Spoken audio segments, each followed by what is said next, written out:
On November 8, 2020, beloved game show host Alex Trebek passed away after a battle with pancreatic cancer.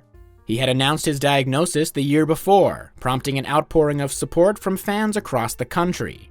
Trebek continued hosting the show until his death, but when he died, the nation was confronted with a difficult question. Who could possibly fill the gigantic shoes of the only man who had hosted Jeopardy since 1984? Luckily for us, they went with the easy answer that everyone could agree on. The executive producer of the show? Yes, instead of simply naming a replacement host, Sony Pictures Studios opted to begin an unofficial audition process in which various guest hosts would rotate through the show for an entire season, at which point a permanent host or hosts would be named.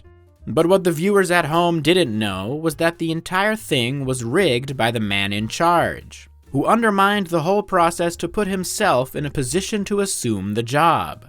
So let's take a look at how Jeopardy botched the search for a new host through self-dealing and chasing ratings. For those of you who aren't familiar with Jeopardy, it's important to note how much of an institution it is for American television. Jeopardy has dominated game show ratings for decades, with its combination of fast-paced trivia and a sprinkle of gambling. There hasn't been a game show more American since The Price is Right turned consumerism into a competition. So when Alex Trebek passed away, many eyes turned to the show to see who would take over. Right off the bat, many viewers were surprised when they watched the first episode after Alex's passing and were greeted by Jeopardy's executive producer Mike Richards, who stood on the Jeopardy stage and informed viewers of Alex's passing.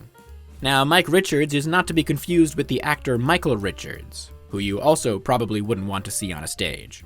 But Mike Richards led the viewers in a moment of silence and then explained that they were going to air the last of Alex's episodes before the first guest host would take over. That first guest host was Ken Jennings, the man who had competed on the show in 2004 and went undefeated for an unprecedented 74 consecutive episodes. He then returned to the show for numerous tournaments, including one that cemented him as the greatest player in the history of the game. He ultimately won over $4.5 million on Jeopardy over the years, and turned his success into a public presence, publishing numerous books and even appearing as a trivia master on the US revival of the British game show The Chase. He had long been talked about as Trebek's successor, and it was later revealed that Alex even left a pair of his cufflinks to Ken. Needless to say, he felt like the obvious choice. But Mike Richards insisted that they were going to do these tryouts. So the first slate of additional guest hosts was soon announced, with TV news anchor Katie Couric set to host after Ken. But there was one small catch. According to Mike Richards, a scheduling conflict meant that Couric couldn't host for 2 weeks after Ken's initial run. Richards claimed that Ken had an obligation to shoot The Chase, although it was later revealed that they could have easily shot around that if they desired. Instead, Richards took the opportunity to step onto the stage himself, guest hosting the show for 2 weeks and claiming he was doing it because, quote, the show must go on. By all accounts, this was a pretty ridiculous move. Even if the scheduling thing was true, surely there would be other people the show could turn to before asking the executive producer to step in.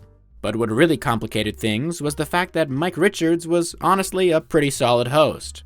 Obviously, he had to be at least decent to make his power grab even possible, but there was a portion of the fan base genuinely calling for Richards to be named the next host after his 2 weeks were up.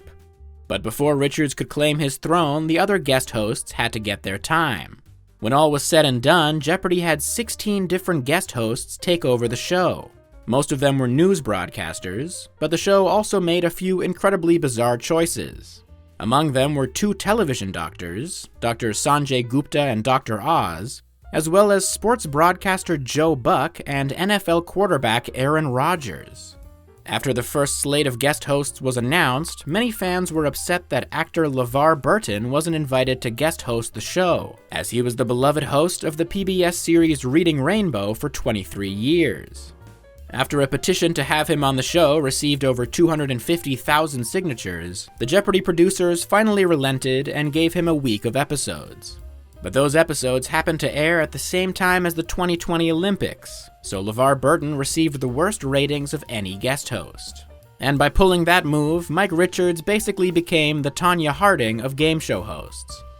Now, as someone who watched at least one episode of each guest host, I'll take a moment to show you my personal ratings of their performances. But I know many of you turn to this channel for my unbiased and impartial coverage of important topics, so we can just pretend I liked all these hosts equally. But no matter what you thought of these people, the fact is that the search was inherently flawed. In 2022, LeVar Burton was interviewed by The Ringer and was asked about his experience with Jeopardy, leading to this exchange. I saw an interview with Mike Richards, who at that point was the executive producer of Jeopardy, and he said that Richard Smith... Mike Richards, who was Mike Smith, yeah, okay. No, Mike Richards? Mike Richards, right, Mike Richards. Really glad The Ringer decided to publish that entire exchange. Next time you wonder what they mean when they say this interview has been edited for clarity, be glad you're not getting the Mike Smith cut. Anyway, The Ringer asked LeVar Burton if he felt that Jeopardy never gave him a fair shot, to which he said, "I do hold some of those feelings. As it turns out, it was not a competition to find a new host, really, because the fix was always in." And indeed, the fix was at the hands of Mike Richards, who needed to find a way to make himself the best option in the eyes of other Jeopardy producers. Luckily for him, the three hosts with the best ratings were Ken Jennings, Mike Richards, and Aaron Rodgers. But despite Rodgers insisting that he could host the show while also playing in the NFL, his football career gave Richards an easy excuse not to hire him. Not to mention the concern that he could tear his Achilles on the first question, forcing a backup host to take over for the rest of the season.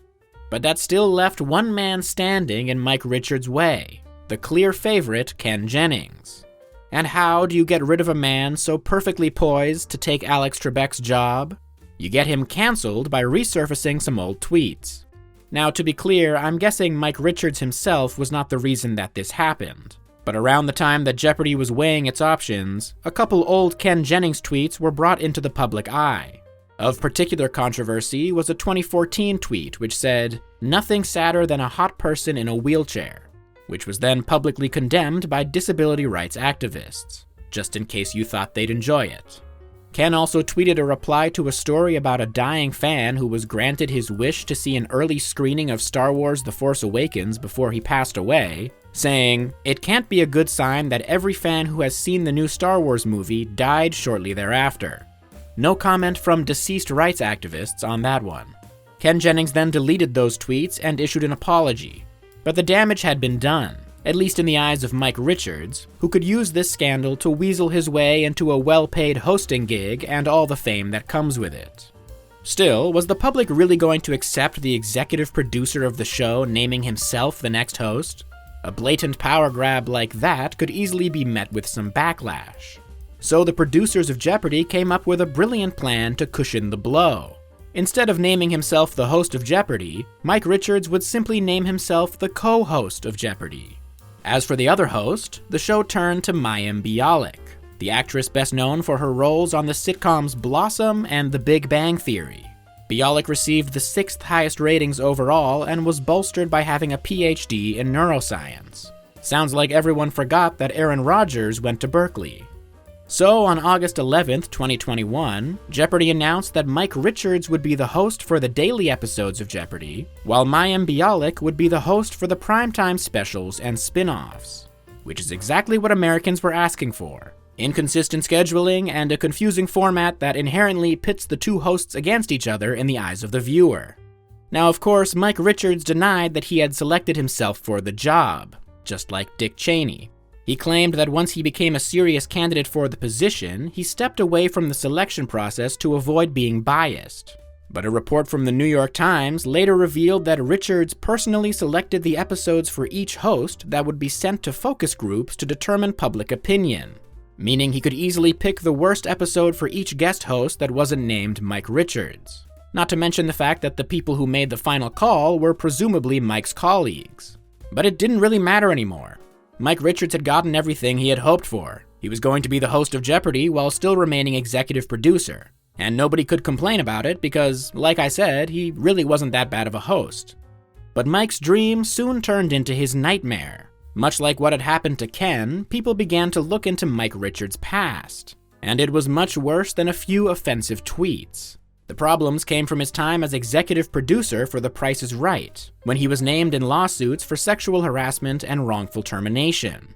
The lawsuits came from the models on the show, with one of them claiming that Richards would degrade her in front of her co-workers and would restrict her time on the show to favor a model that he was in a relationship with. Another model claimed that she was mocked and wrongfully terminated after becoming pregnant, with the court ultimately awarding her close to $8 million. On top of that, old episodes of a podcast that Richards hosted about The Price is Right were resurfaced, in which he made fun of his co-host when she discussed her time working as a model, calling her a booth slut and boothstitute. I would think prostibooth would be the better pun there, but maybe that's why they don't pay me the big bucks. He also asked his co-host to show him naked pictures of her while on the podcast. Sounds like the co-host might have profited from a lawsuit of her own. So just like that, Mike Richards was forced to step down as the host of Jeopardy!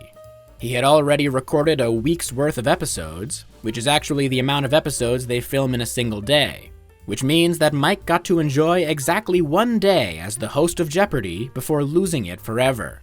At first, it was announced that Mike would stay on as executive producer of both Jeopardy! And his other show, Wheel of Fortune, but a few days later, he was let go from those jobs as well. After that, the producers turned back to Ken Jennings, realizing that a couple offensive tweets were better than public audio of someone sexually harassing their co-workers. But they had still promised that Mayim Bialik would also host the show, so Jennings and Bialik became the faces of Jeopardy! For the next couple years.